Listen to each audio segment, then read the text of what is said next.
स्वागत है आपका दोस्तों बिहार न्यूज में। मैं हूं फिरदौस गनी और आप देख रहे हैं केडीबी लाइव। दोस्तों आज हो चुका है 17 अप्रैल 2026। तो आज की पूरे बिहार की टॉप न्यूज लेकर आए हैं आपके लिए। वीडियो शुरू करने से पहले आपसे एक रिक्वेस्ट है कि अगर आप पहली बार इस चैनल पर आए हैं तो चैनल को सब्सक्राइब करके बेल आइकन को प्रेस कर दीजिए और साथ ही साथ वीडियो को लाइक कर दीजिए, अपने दोस्तों के साथ शेयर भी कीजिए। तो चलिए चलते हैं आज की खबरों की ओर। दोस्तों आज बिहार न्यूज की शुरुआत सबसे पहले करेंगे कि बिहार में 17 अप्रैल से शुरू होगी, यानी कि आज से शुरू होगी जनगणना। 2 मई से होगी मकानों की गिनती। जी हां, बिहार में जनगणना 2027 को लेकर के बड़ा अपडेट सामने आया है। बिहार में आज 17 अप्रैल से जनगणना की प्रक्रिया शुरू होने जा रही है, जिसके तहत लोग खुद ही ऑनलाइन अपनी जानकारी दर्ज कर सकेंगे। इसके बाद 2 मई से घर घर जाकर के मकानों की गिनती और फिर अन्य आंकड़े जुटाने के काम शुरू किया जाएगा। इस जनगणना में लोग मोबाइल या फिर कंप्यूटर से अपनी जानकारी भर सकेंगे, जिससे प्रक्रिया तेज और आसान होगी। वहीं पर जिन लोगों के पास डिजिटल सुविधा नहीं है, उनके लिए पारंपरिक तरीके से घर घर जाकर के जानकारी जुटाई जाएगी। जब सरकार का उद्देश्य है कि हर व्यक्ति और फिर हर घर का सही डेटा इकट्ठा किया जाए, जिससे भविष्य की योजनाओं और फिर विकास कार्यों को बेहतर तरीके से लागू किया जा सके। फिलहाल प्रशासन ने लोगों से अपील की है कि वे जनगणना में सहयोग करें, क्योंकि ये देश और राज्य की योजना बनाने के लिए बेहद महत्वपूर्ण प्रक्रिया है। नेपाल सीमा से सटे बिहार के जिलों में फर्जी आधार प्रमाण पत्र गिरोह का बड़ा खुलासा, 11 बदमाश गिरफ्तार, उपकरण बरामद। दरअसल बात यह है कि बिहार के नेपाल सीमा से सटे इलाके में एक बड़े फर्जी दस्तावेज गिरोह का भंडाफोड़ हुआ है, जिससे सुरक्षा एजेंसियों में हलचल मच गई है। जब पुलिस ने किशनगंज और फिर अररिया समेत कई जिलों में छापेमारी करके 11 आरोपियों को गिरफ्तार किया है। बताया जा रहा है कि ये गिरोह अवैध तरीके से आधार कार्ड और फिर अन्य सरकारी प्रमाण पत्र बनाकर के लोगों को उपलब्ध करा रहा था। जांच में सामने आया है कि आरोपी फोटो स्टेट और फिर साइबर कैफे की आड़ में ये काम कर रहे थे। जब मौके से लैपटॉप, प्रिंटर, फिंगरप्रिंट स्कैनर, नकली मोहर और फिर बड़ी संख्या में फर्जी दस्तावेज बरामद किए गए हैं। रात हो या दिन मैं आपके साथ खड़ा रहूंगा, किशनगंज की जनसभा में बोले प्रशांत किशोर। दरअसल बात यह है कि बिहार के किशनगंज में आयोजित एक प्रोग्राम के दौरान जनसुराज के प्रमुख प्रशांत किशोर ने जनता को संबोधित करते हुए बड़ा बयान दिया है। उन्होंने कहा कि रात हो या फिर दिन मैं आपके साथ खड़ा रहूंगा और भरोसा दिलाया है कि वे लोगों की समस्याओं के समाधान के लिए लगातार काम करेंगे। जब उनके इस बयान के बाद सभा में मौजूद लोगों में उत्साह देखने को मिला है। प्रशांत किशोर ने अपने संबोधन में बिहार की मौजूदा राजनीति और फिर व्यवस्था पर भी सवाल उठाए हैं। उन्होंने कहा कि राज्य में यानी कि बिहार में विकास की रफ्तार धीमी है और फिर आम लोगों की समस्याओं को गंभीरता से नहीं लिया जा रहा है। उन्होंने जनता से अपील की है कि वे बदलाव के लिए आगे आएं और एक मजबूत विकल्प को समर्थन दें। उन्होंने आगे कहा कि उनका उद्देश्य सिर्फ राजनीति करना नहीं, बल्कि व्यवस्था में बदलाव लाना है। अचानक सचिवालय के हर कमरे को देखने पहुंचे सीएम सम्राट चौधरी, जनता को मिलने वाली है गुड न्यूज। दरअसल बात है कि बिहार के मुख्यमंत्री सम्राट चौधरी अचानक से एक्शन मोड में नजर आए, जब उन्होंने बिना किसी पूर्व सूचना के सचिवालय का निरीक्षण किया। इस दौरान उन्होंने हर एक विभाग और कमरों का जायजा लिया और अधिकारियों की मौजूदगी, कामकाज और फिर व्यवस्था की बारीकी से जाँच की। जहाँ उनके इस अचानक दौरे से प्रशासनिक महकमे में हलचल मच गई है। निरीक्षण के दौरान मुख्यमंत्री सम्राट चौधरी ने साफ निर्देश दिया है कि सभी अधिकारी समय पर दफ्तर आएं और जनता से जुड़े कामों को प्राथमिकता दें। उन्होंने ये भी कहा कि फाइलों को बेवजह लंबित ना रखा जाए और फिर हर काम तय समय सीमा के भीतर पूरा किया जाए। माना जा रहा है कि इस सख्ती से सरकारी कामकाज में तेजी आएगी और लोगों को बेहतर सेवा मिलेगी। धर्म के आधार पर मुस्लिमों को किसी तरीके का आरक्षण गैर संवैधानिक, लोकसभा में अमित शाह वर्सेस अखिलेश यादव। दरअसल बात है कि लोकसभा में आज उस वक्त जोरदार बहस देखने को मिली जब केंद्रीय गृह मंत्री अमित शाह और फिर समाजवादी पार्टी के प्रमुख अखिलेश यादव आमने सामने आ गए। जब महिला आरक्षण और फिर उससे जुड़े मुद्दे पर चर्चा के दौरान अखिलेश यादव ने मुस्लिम महिलाओं को आरक्षण देने की बात उठाई है, जिस पर अमित शाह ने सख्त प्रतिक्रिया दी है। अमित शाह ने साफ कर दिया है कि धर्म के आधार पर किसी भी तरीके की आरक्षण देना संविधान के खिलाफ है। उन्होंने ये भी कहा है कि देश में आरक्षण का आधार धर्म नहीं हो सकता और ऐसी किसी भी मांग को स्वीकार नहीं किया जा सकता। वहीं पर अखिलेश यादव ने सवाल उठाते हुए कहा है कि क्या मुस्लिम महिलाएं आधी आबादी का हिस्सा नहीं है और उन्हें प्रतिनिधित्व क्यों नहीं मिलना चाहिए। इस मुद्दे पर दोनों नेताओं के बीच तीखी नोकझोंक हुई, जिससे सदन का माहौल काफी गर्म हो गया है। विपक्ष ने सरकार की मंशा पर सवाल उठाए हैं, जबकि सरकार ने अपने रुख को स्पष्ट रखते हुए कहा कि संविधान के दायरे में ही फैसले लिए जाएंगे। फिलहाल इस बहस ने आरक्षण और फिर प्रतिनिधित्व के मुद्दे को लेकर के देश की राजनीति में नई चर्चा छेड़ दी है। शुगर के मरीजों के लिए बड़ी राहत वाली खबर, 500 पार पहुंची शुगर भी हो जाती है एक छोटी सी पत्ती से गायब। जी हाँ, दरअसल बात यह है कि सोशल मीडिया और कुछ खबरों में अक्सर ऐसे दावे किए जाते हैं कि कोई हरा पत्ता या फिर जड़ी बूटी 500 तक पहुंची शुगर को तुरंत खत्म कर सकती है। लेकिन सच्चाई यह है कि इस तरीके के दावे वैज्ञानिक रूप से प्रमाणित नहीं होते हैं। जब कुछ जड़ी बूटियाँ जैसे कि मेथी, करेला या फिर इंसुलिन प्लांट जैसी चीज़ें ब्लड शुगर पर हल्का असर डाल सकती है, लेकिन इन्हें इलाज नहीं माना जाता। जहाँ विशेषज्ञों के अनुसार मेथी जैसे कुछ पौधे शरीर में शुगर के अवशोषण को धीमा कर सकते हैं और इंसुलिन की कार्य क्षमता पर असर डाल सकते हैं, लेकिन इनके प्रभाव सीमित और फिर व्यक्ति विशेष पर निर्भर होते हैं। कई रिसर्चों में ये भी पाया गया है कि इन हर्बल उपायों के असर को लेकर के पुख्ता और एक समान प्रमाण अभी भी नहीं है। सबसे जरूरी बात यह है कि डायबिटीज़ एक गंभीर बीमारी है जिसका इलाज केवल किसी एक पत्ते से संभव नहीं है। डॉक्टर, दवाइयाँ, सही डाइट और नियमित जांच ही इसका सही तरीका है। बिना डॉक्टर की सलाह के ऐसे घरेलू या फिर वायरल नुस्खों पर भरोसा करना बिल्कुल खतरनाक हो सकता है, क्योंकि इससे शुगर अनियंत्रित भी हो सकती है या अचानक गिर भी सकती है। सम्राट चौधरी के सामने सफल सीएम बनने की चुनौती, नीतीश सा सुशासन, योगी जैसा मॉडल और मोदी सा विजन होगा जरूरी। जी हाँ, दरअसल बात यह है कि बिहार की राजनीति में सम्राट चौधरी के मुख्यमंत्री बनने के साथ एक नए दौर की शुरुआत हुई है, लेकिन उनके सामने चुनौतियां भी उतनी ही बड़ी है। एक और उन्हें नीतीश कुमार के सुशासन मॉडल को बनाए रखना होगा, तो दूसरी ओर कानून व्यवस्था और फिर विकास को लेकर के जनता की उम्मीदों पर खड़ा उतरना भी जरूरी है। हाल ही में उन्होंने भ्रष्टाचार और फिर अपराध के खिलाफ जीरो टॉलरेंस की नीति अपनाने की बात कही है, जिससे साफ संकेत मिलता है कि वे सख्त प्रशासनिक छवि बनाना चाहते हैं। दूसरी बड़ी चुनौती विकास मॉडल को लेकर के है, जहाँ उत्तर प्रदेश में योगी आदित्यनाथ सख्त कानून व्यवस्था इंफ्रास्ट्रक्चर मॉडल को उदाहरण के तौर पर देखा जा रहा है। वहीं पर केंद्र में नरेंद्र मोदी के डबल इंजन और फिर बड़े विजन की चर्चा भी है।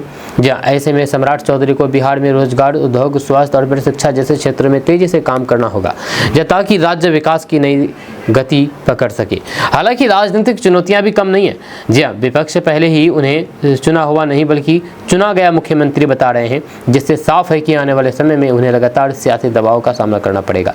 जी, ऐसे में सफल मुख्यमंत्री बनने के लिए सम्राट चौधरी को सुशासन, सख्त प्रशासन और दूरदर्शी विकास तीनों का संतुलन बना करके चलना होगा, तभी वे अपनी नई भूमिका में खुद को साबित कर पाएंगे।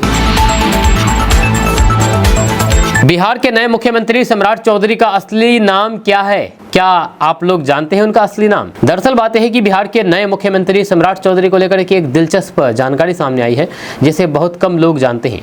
दरअसल उनका असली नाम सम्राट चौधरी नहीं बल्कि राकेश कुमार है। जी हाँ, बिहार के मुख्यमंत्री सम्राट चौधरी का असली नाम राकेश कुमार है।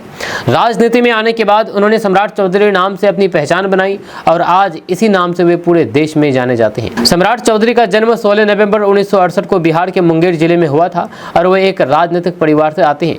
उनके पिता शकुनी चौधरी भी बड़े नेता रह चुके हैं, जिसका असर उनके शुरुआती राजनीतिक जीवन पर साफ दिखाई देता है। आज राकेश कुमार से सम्राट चौधरी बनने तक का उनका सफर काफी लंबा और दिलचस्प रहा है।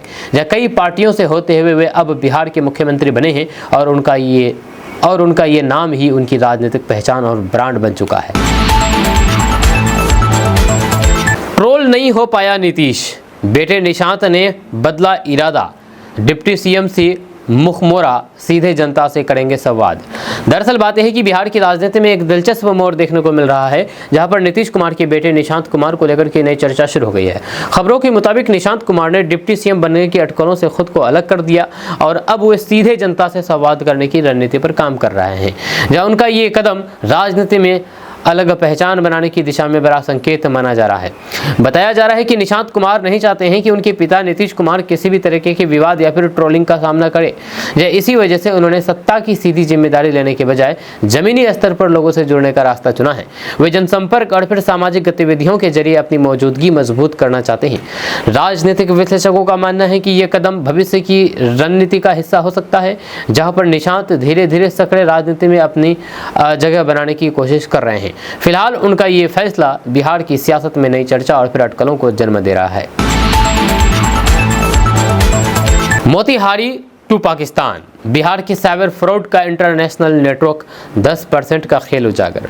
दरअसल बात यह है कि बिहार के मोतिहारी से जुड़ा एक बड़ा साइबर फ्रॉड नेटवर्क सामने आया है, जिसकी जड़ें अंतर्राष्ट्रीय स्तर तक फैली हुई बताई जा रही है। जांच में खुलासा हुआ है कि ये गिरोह भारत के अलग अलग हिस्सों में लोगों को ठगने के बाद पैसा विदेश तक भेज रहा था, जिसमें पाकिस्तान तक कनेक्शन होने की बात सामने आई है। बताया जा रहा है कि इस पूरे नेटवर्क में 10% कमीशन का खेल चल रहा था, जहां ठगी से प्राप्त रकम को अलग अलग खातों में घुमा करके एजेंट के जरिए आगे भेजा जाता था, जहां हर स्तर पर कुछ प्रतिशत हिस्सा लिया जाता था।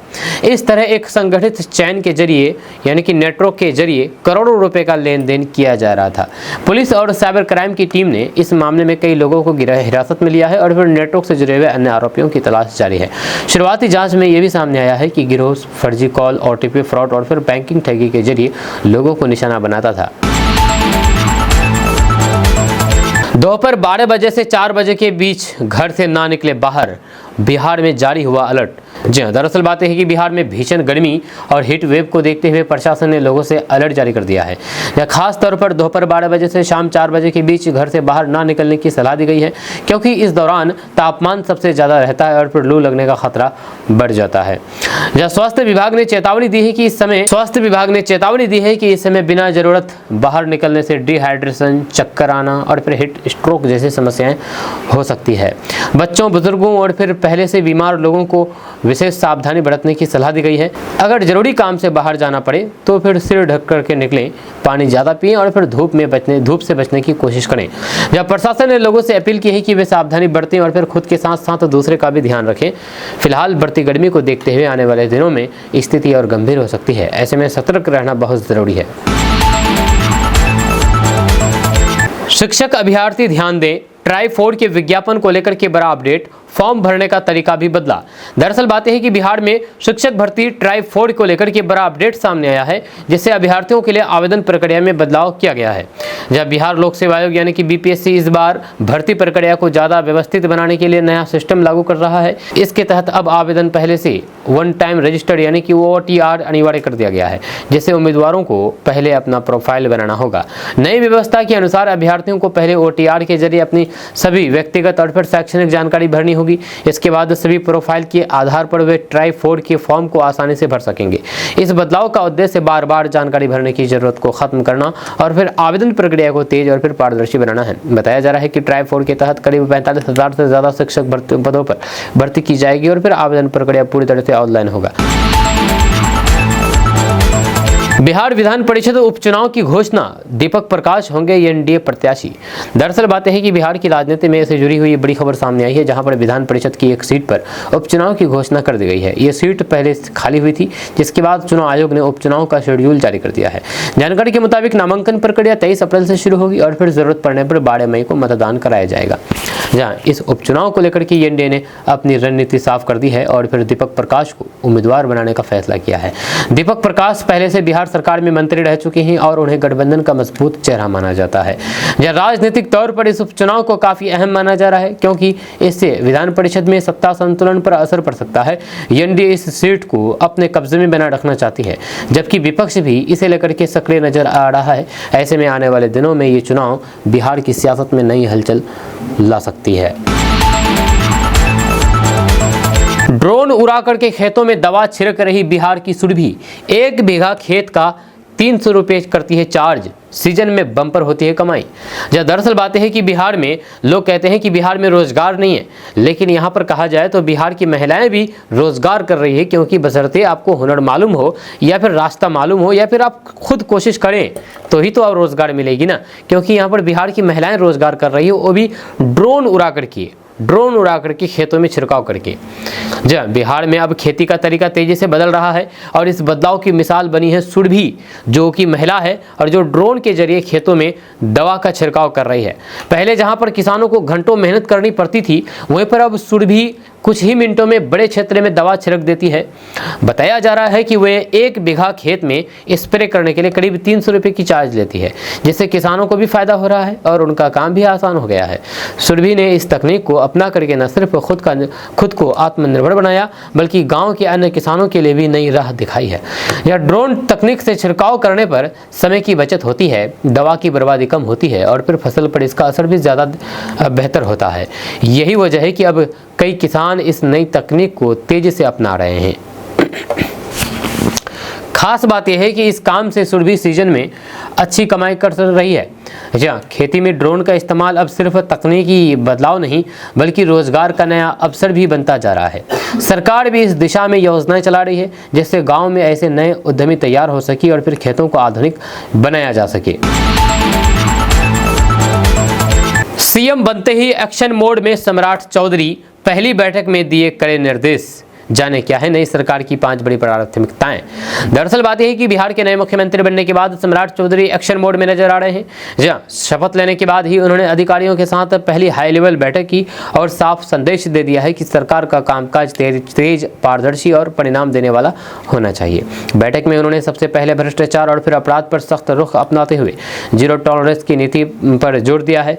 जहां नई सरकार की प्राथमिकताओं में कानूनी व्यवस्था को मजबूत करना, प्रशासनिक व्यवस्था को चुस्त बनाना और फिर जनता तक योजनाओं का सही लाभ पहुंचाना शामिल है। इसके साथ ही विकास कार्यों को गति देना, खास करके इंफ्रास्ट्रक्चर, स्वास्थ्य और फिर शिक्षा जैसे क्षेत्रों पर विशेष ध्यान देने के निर्देश दिए गए हैं। इसके अलावा पारदर्शिता, जवाबदेही और फिर तेज फैसले लेने पर भी जोर दिया गया है। सरकार चाहती है कि हर विभाग तय समय में काम पूरा करे और फिर जनता को सीधे लाभ मिले। सम्राट चौधरी की पहली बैठक में साफ संकेत दे दिया है कि नई सरकार सख्त प्रशासन और तेज विकास के एजेंडों पर काम करने जा रही है।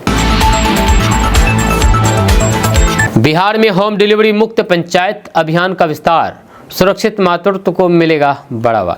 दरअसल बात है कि बिहार सरकार ने सुरक्षित मातृत्व को बढ़ावा देने के लिए होम डिलीवरी मुक्त पंचायत अभियान का दायरा और बढ़ा दिया गया है। इस पहल का मुख्य उद्देश्य ग्रामीण इलाकों में घर पर होने वाले प्रसवों को रोक करके महिलाओं को अस्पताल में सुरक्षित डिलीवरी के लिए प्रोत्साहित करना है। जिस सरकार उन पंचायतों पर विशेष फोकस कर रही है जहाँ पर अब भी बड़ी संख्या में घर पर प्रसव होते हैं, यानी कि घर पर डिलीवरी होती हैं महिलाओं की।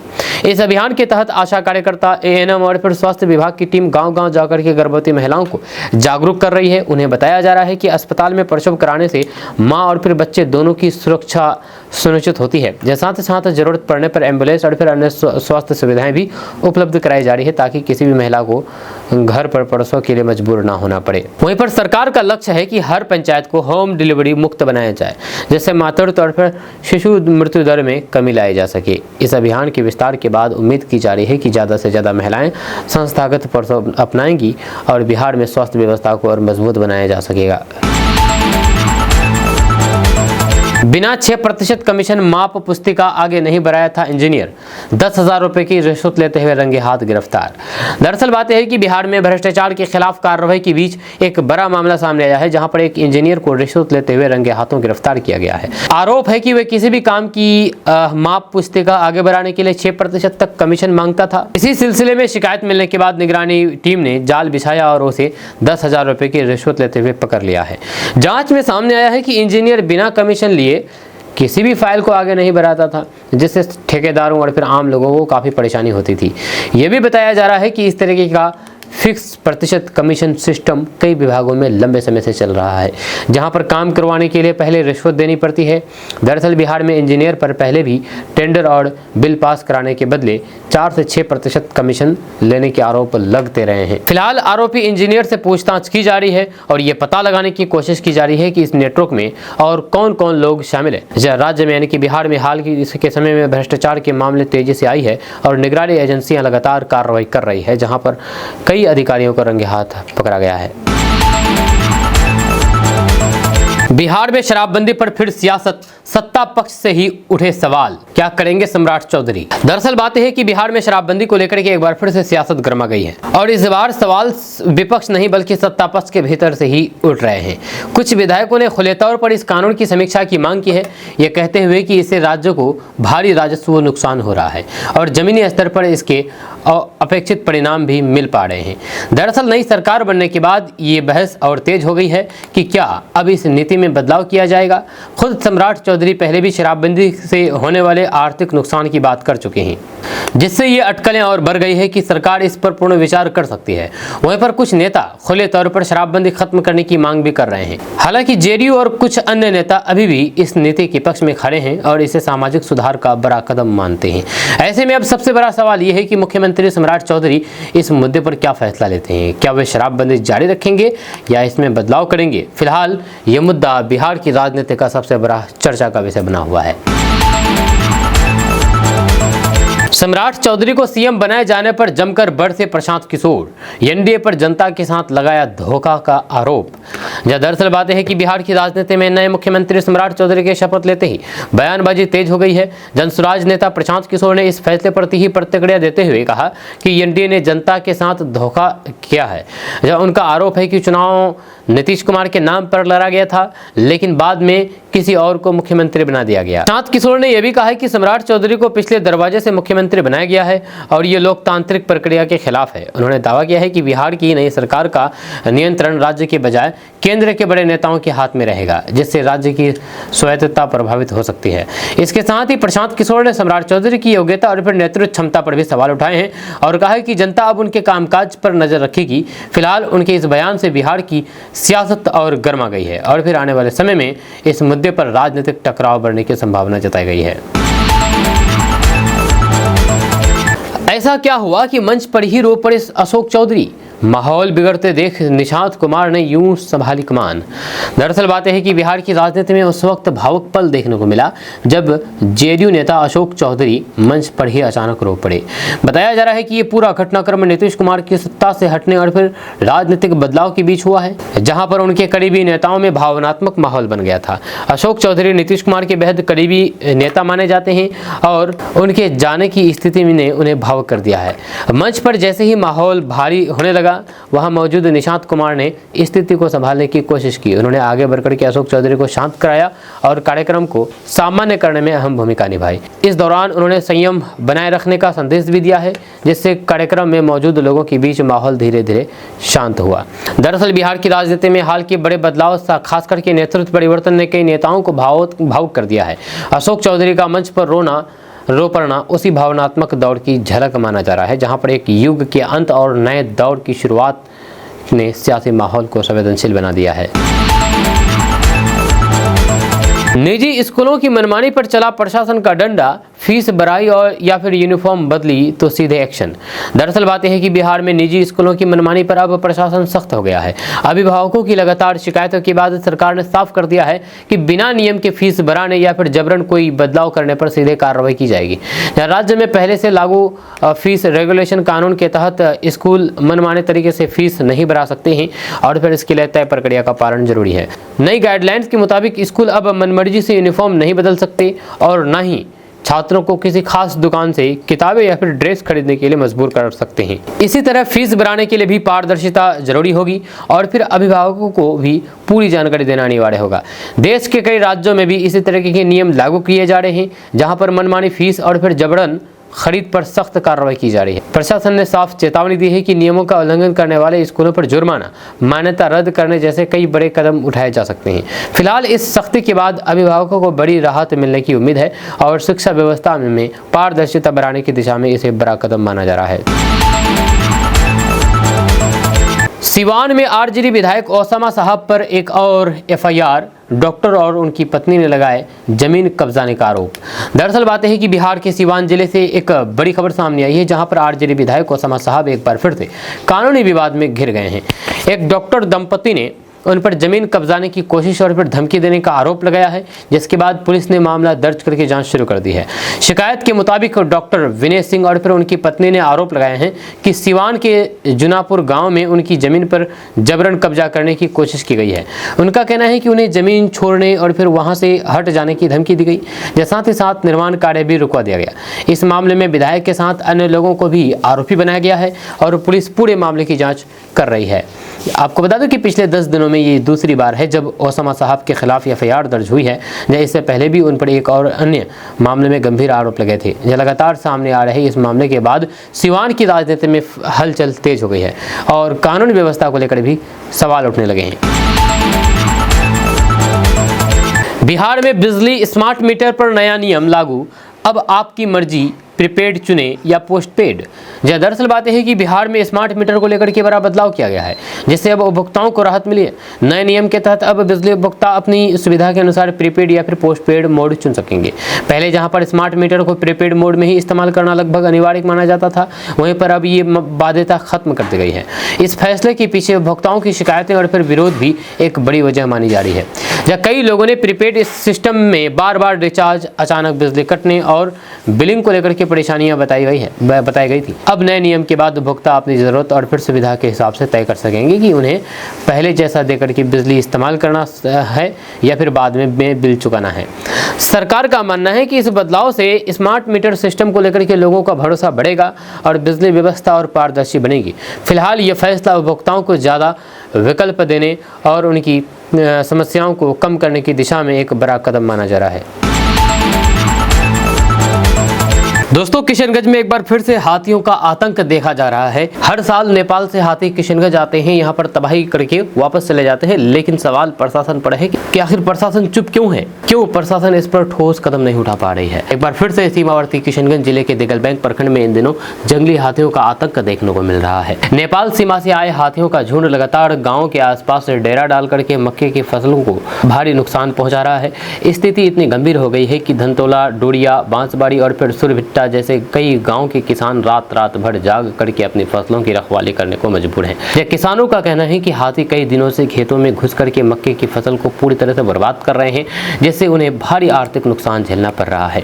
हम आपको इस पूरी खबर के बारे में बताएंगे विस्तार से, डिटेल से। उससे पहले आप हमारी स्पीच को फॉलो कर लीजिए इसी तरह खबरें देखने के लिए। दरअसल बात है कि सबसे बड़ी चिंता इस बात की है कि अब हाथी सिर्फ खेतों तक सीमित नहीं है, बल्कि गाँव और फिर सड़कों तक भी पहुँचने लगे हैं।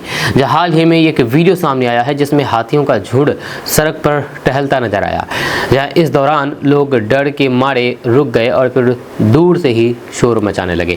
वन विभाग की टीम लगातार मौके पर पहुंच रही है और फिर हाथियों को जंगल की ओर खदेड़ने की कोशिश कर रही है, लेकिन अब तक कोई भी खास सफलता नहीं मिल पाई है। अधिकारियों का कहना है कि नेपाल सीमा से आने वाले इन जंगली हाथियों को नियंत्रित करना आसान नहीं है। यह ड्रोन और फिर अन्य तरीकों से निगरानी की जा रही है, लेकिन हाथियों का झुंड बार बार वापस खेतों में लौट आ रहा है। ऐसे में ये समस्या दिन ब दिन और गंभीर होती जा रही है। ग्रामीणों में दहशत का माहौल है, जहाँ लोग घर से बाहर निकलने से भी डर रहे हैं। खास करके रात के समय स्थिति और खतरनाक हो जाती है। ये किसानों ने प्रशासन से मांग की है कि जल्द से जल्द कोई ठोस का समाधान निकाला जाए ताकि उनकी फसल और फिर जान माल की सुरक्षा हो सके। कुल मिलाकर के किशनगंज में ये सिर्फ फसल का नुकसान नहीं, बल्कि लोगों की सुरक्षा से जुड़ा बहुत बड़ा संकट बनता जा रहा है। आपका इसके बारे में क्या कहना है, नीचे कमेंट बॉक्स में कमेंट करके जरूर बताइएगा।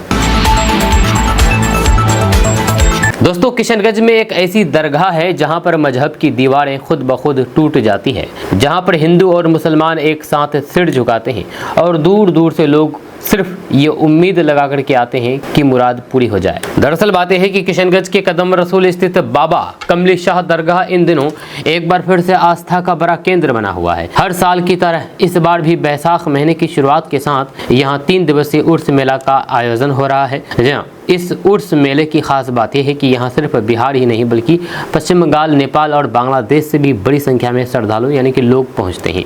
हजारों की भीड़ में हर कोई एक ही मकसद लेकर के आता है कि बाबा के दरबार में अपनी मन्नत मांगने और फिर पूरी होने पर चादर चढ़ाने। स्थानीय लोगों का मानना है कि बाबा कमली शाह की दरगाह सांप्रदायिक सौहार्द की सबसे बड़ी मिसाल है। यहाँ पर हिंदू और मुसलमान दोनों ही बराबर आस्था के साथ आते हैं और बाबा के दरबार में सिर झुकाते हैं। यही वजह है कि ये दरगाह वर्षों से भाईचारे और एकता का संदेश देती आ रही है।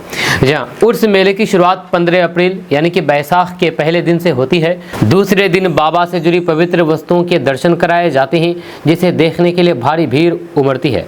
श्रद्धालुओं का मानना है कि इन खास दिनों में बाबा की रहमत और भी ज्यादा बरसती है। यह दरगाह के खादिमों के अनुसार जो भी सच्चे दिल से यहाँ पर मन्नत मांगता है उनकी मुराद जरूर पूरी होती है। यही वजह है कि हर साल यहाँ आने वालों की संख्या लगातार बढ़ती जा रही है। कदम रसूल की ये ऐतिहासिक दरगाह सैकड़ों साल पुरानी है और किशनगंज बहादुरगंज मुख्य सड़क के किनारे स्थित है। बताया जाता है कि ये दरगाह खगरा के नवाब सैयद अता हुसैन की ज़मीन पर स्थापित हुई थी और तब से लेकर के आज तक ये आस्था का केंद्र बनी हुई है। उर्स मेले के दौरान पूरे इलाके में एक अलग ही रौनक देखने को मिलती है। दुकानें सजती है, मेले का माहौल बनता है और हर तरफ सिर्फ एक ही आवाज़ गूंजती है कि बाबा के दरबार में हाजिरी लगाने की। कुल मिलाकर के बाबा कमली शाह का उर्स मेला सिर्फ एक धार्मिक आयोजन नहीं बल्कि एक ऐसे मंच है जो समाज को जोड़ने, भाईचारे बढ़ाने और फिर इंसानियत का संदेश देने का काम करता है। दोस्तों, असदुद्दीन ओवैसी की पार्टी AIMIM के विधायक से 1.5 महीने में दूसरी बार रंगदारी मांग करके उन्हें जान से मार देने की धमकी मिली है। जहां अररिया जिला के जोकीहाट से विधायक मुर्शिद आलम से 5 लाख रुपए की रंगदारी मांग की गई है। जहां फोन करने वाले शख्स ने खुद को पूर्णिया का साजिद आलम बताया है। जब उसने विधायक को धमकी दी है कि रकम नहीं देने पर उन्हें गोली से मार दी जाएगी। जब पिछले महीने भी मुर्शिद आलम से 5 लाख रुपए की ही रंगदारी मांगी गई थी, जिस मामले में नवादा से एक लड़की को गिरफ्तार किया गया था। जब बताया जा रहा है कि रंगदारी मांगने वालों दोनों बदमाश अलग अलग हैं। जब इस बार किसी दूसरे शख्स ने विधायक को धमकी भरा फोन किया है। AIMIM विधायक मुर्शिद आलम ने इस संबंध में पलासी थाने में FIR दर्ज कराई है। पुलिस मामले की जाँच में जुटी है। हम आपको इस पूरी खबर के बारे में बताएंगे विस्तार से डिटेल्स। उससे पहले आप हमारे इस पेज को फॉलो कर लीजिए इसी तरह खबरें देखने के लिए। दरअसल बात यह है कि अररिया जिला के जोकीहाट से AIMIM विधायक मुर्शिद आलम को जान से मार देने की धमकी मिली है। इस बार फोन करके उनसे 5 लाख रुपए की रंगदारी मांगी गई है। जहां 14 अप्रैल की शाम करीब 5:46 पर विधायक के मोबाइल पर एक कॉल आया। कॉल करने वाले ने खुद को पूर्णिया का रहने वाला बताया और सीधे धमकी दी और कहा कि 5 लाख दो, नहीं तो फिर गोली मार दी जाएगी।